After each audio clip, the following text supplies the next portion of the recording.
नमस्कार, मी तुषार शेटे. सिविक मिररच्या या विशेष व्हिडिओमध्ये आपलं स्वागत. हा व्हिडिओ त्या परप्रांतीय व्यक्तींसाठी आहे जे महाराष्ट्रामध्ये राहत आहेत, जे रिक्षा किंवा टॅक्सी चालवत आहेत आणि ज्यांना राज्यामध्ये मराठी बोलायला त्रास होतो किंवा त्यांना मराठी बोलायची नाहीये, अशा हा रिक्षा चालकांसाठी आणि टॅक्सी चालकांचा व्हिडिओ आहे. आपल्या सगळ्यांना माहिती आहे की राज्य सरकारनं महाराष्ट्रात राहणाऱ्या प्रत्येक व्यक्तीला मराठी यावी यासाठी एक निर्णय घेतला होता आणि त्यामध्ये जेव्हा हा निर्णय झाला तेव्हा रिक्षा आणि टॅक्सी चालकांना मराठी यायलाच पाहिजे आणि जर त्यांना मराठी येत नसेल तर त्यांचे परवाने रद्द करण्याचा निर्णय सरकारने घेतला होता. या निर्णयाच्या विरोधात परप्रांतीय रिक्षावाले टॅक्सीवाल्यांनी प्रचंड रान उठवलं होतं. विविध पक्षांच्या राजकीय संघटना त्याचबरोबर त्यांचे परप्रांतीय ग्रुप जे होते यांनी सुद्धा या निर्णयाचा विरोध केला होता. मात्र मनसेनं आक्रमकपणे भूमिका घेत महाराष्ट्रात राहणार असाल तर मराठी यायलाच पाहिजे अशी भूमिका घेतली होती. मात्र राज्य सरकारनं यावरती एक मोठा निर्णय घेऊन एक मध्यस्थाची भूमिका पार पाडलेली होती आणि यानंतर राज्यातल्या सगळ्या टॅक्सी आणि रिक्षा चालकांना मराठी शिकवण्याचे वर्ग सरकारच्या वतीनं सुरू केले गेले होते. काही एनजीओ सुद्धा यामध्ये सहभागी झालेल्या होत्या. त्यामुळे अनेक रिक्षा आणि टॅक्सी चालकांनी याच्यामध्ये मराठी शिकलेली आहे. मात्र आज राज्याचे परिवहन मंत्री प्रताप सरनाईक यांनी एक पत्रकार परिषद घेतली. या पत्रकार परिषदेमध्ये प्रताप सरनाईक यांनी नेमकं काय म्हटलेलं आहे, ज्या रिक्षा चालकांना टॅक्सी चालकांना मराठी येत नाही त्यांना पुन्हा एक्सटेन्शन मिळणार की त्यांच्यावर कारवाई होणार, याच संदर्भातला हा व्हिडिओ आहे. त्यामुळे हा व्हिडिओ शेवटपर्यंत चुकवू नका. नमस्कार, मी तुषार शेटे. सिविक मिररच्या या व्हिडिओमध्ये आपलं स्वागत. जसं मी सांगितलं की राज्यामध्ये मराठी भाषा सक्तीची केल्यानंतर परप्रांतीय रिक्षा चालक आणि टॅक्सी चालकांनी राळ उठवलेली होती. अनेकांनी याला विरोध केला. मात्र राज्य सरकारनं सामंजस्याची भूमिका घेत एक पाऊल पुढे टाकलं. राज्य सरकारनं ज्या रिक्षा चालकांना मराठी येत नाही किंवा ज्यांना मराठी बोलावीशी वाटते, मराठी शिकावीशी वाटते, त्यांच्यासाठी त्यांनी मराठी शिकवण्याचे वर्ग सुरू केलेले होते. आणि आता या शिकवणी वर्गाला अनेक रिक्षा चालकांनी चांगला प्रतिसाद दिलेला आहे. जवळपास लाखांच्या वरती परप्रांतीय रिक्षा चालकांनी या शिकवणी वर्गाचा भाग घेतला. ते मराठी बोलायला शिकले, त्यांना मूळाक्षरं शिकवली गेली, मराठीतले काही महत्वाचे आणि सोपे धडे सुद्धा त्यांना सांगितले गेले. मात्र आता ही शिकवणी संपणार आहे. ही शिकवणी संपणार आहे ती 17 ऑगस्टला. परिवहन मंत्री प्रताप सरनाईकांनी यांनी याच संदर्भातली घोषणा केली आणि घोषणा करताना त्यांनी स्पष्ट सांगितलं की आम्ही आतापर्यंत तुम्हाला मुदतवाढ दिली, यापुढे तुम्हाला मुदतवाढ मिळणार नाही. मुळातच मराठी भाषा ही खूप सोपी भाषा आहे. त्यामुळे मराठी भाषा शिकण्याचा तुम्ही मनापासून प्रयत्न केला तर तुम्हाला ती अगदी सहजगत्या येईल, आत्मसात होईल. तुम्हाला जी भाषा बोलायची आहे ती व्यवहारासाठी बोलायची आहे. तुम्हाला त्यातलं व्याकरण शिकायचं नाहीये, तुम्हाला गद्य किंवा पद्य शिकायचं नाहीये. मात्र जी व्यवहारासाठी आवश्यक भाषा आहे ती शिकणं हे अनिवार्य आहे, हे या रिक्षा चालकांना सांगितलेलं होतं.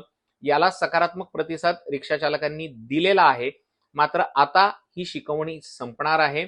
परिवहन मंत्र्यांनी हीच घोषणा केली.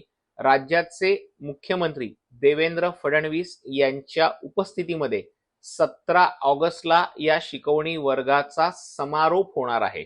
याचा अर्थ अगदी स्पष्ट आहे की यापुढे या सगळ्या रिक्षा चालकांना मराठी शिकवली जाणार नाही आणि 17 ऑगस्ट पर्यंत ज्यांना मराठी येते, जे मराठी शिकलेले आहेत, त्यांच्या परवान्यांवरती म्हणजे परमिटवरती कोणतीही गदा येणार नाहीये.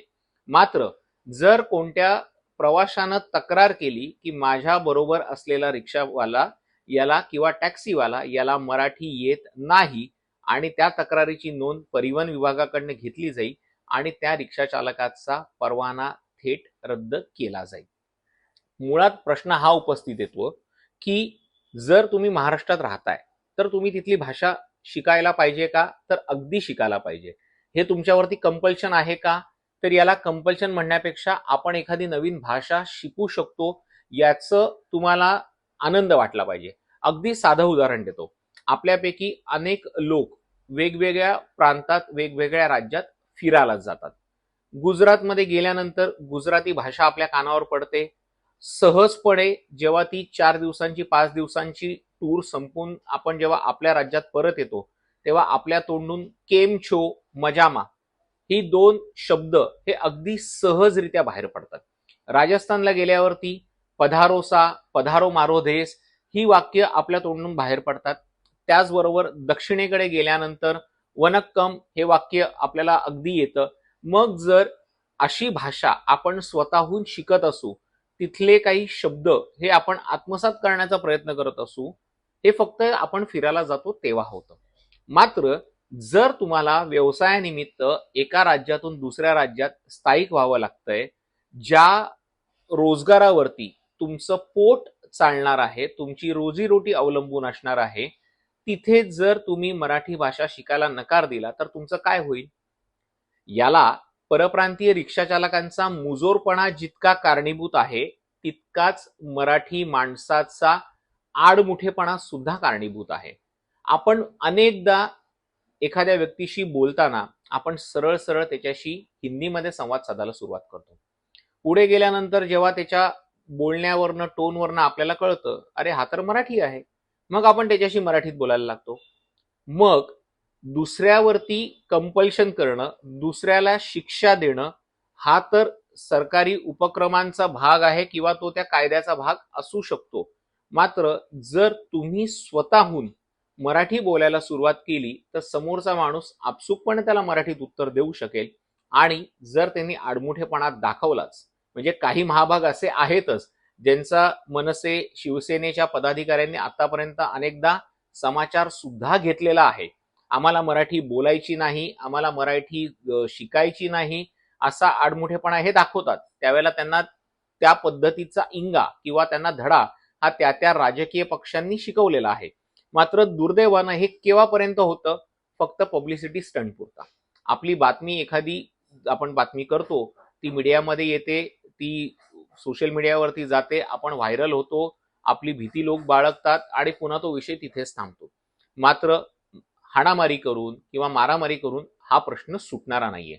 हा प्रश्न जर सुटायचा असेल तर आपल्याला, तुम्हाला, मला आजपासनं प्रत्येक व्यक्तीशी ही मराठीत बोलायला लागणार आहे. आपण ही सुरुवात जर आपल्या स्वतःहून केली तरच मराठी भाषा ही खरोखर पुढे जाईल. आणि दुसरं म्हणजे मराठी भाषेला केंद्र सरकारनं अभिजात भाषेचा दर्जा दिलेला आहे. आता हा दर्जा फक्त त्याच्यावरती कित्येक कोटींचा खर्च करून, सांस्कृतिक कार्यक्रम करून ती मराठी भाषा पुढे जाणार नाहीये. जोपर्यंत आपण ती मराठी भाषा 4 लोकांशी बोलणार नाही, त्यांना ती समजवणार नाही, त्या लोकांना बोलायला उद्युक्त करणार नाही, तोपर्यंत ही मराठी भाषा पुढे कशी जाईल? किंवा जर मराठी भाषा आपल्याला टिकवायची असेल तर अगदी साधं उदाहरण आपल्या घरात सुरू होतंय. आज तुमच्या माझ्यासह अनेकांची मुलं ही इंग्लिश मीडियम मध्ये जात आहेत. त्यांच्या मराठी व्याकरणाचं काय हो? त्यांना मराठी धड लिहिताही येत नाहीये. त्यांना अनेक उच्चार ते चुकीचं करतायत. त्यामुळे ही परिस्थिती जर सुधारायची असेल तर आपल्याला मराठी बोललीच गेली पाहिजे आणि जे बोलतोय ते लिहिता आलं पाहिजे. आणि असं जर झालं तरच खऱ्या अर्थानं मराठीला सोन्याचे दिवस येतील असं आपण म्हणू शकतो. आणि राज्यामध्ये किंबहुना फक्त आणि फक्त महाराष्ट्रामध्ये मराठी विरुद्ध परप्रांतीय हा वाद जो पेटला गेलेला आहे तो वाद खऱ्या अर्थानं शांत होऊ शकतो. तुम्हाला हा व्हिडिओ कसा वाटला आम्हाला कमेंट करून नक्की सांगा. तुर्तास इथेच थांबतोय. धन्यवाद.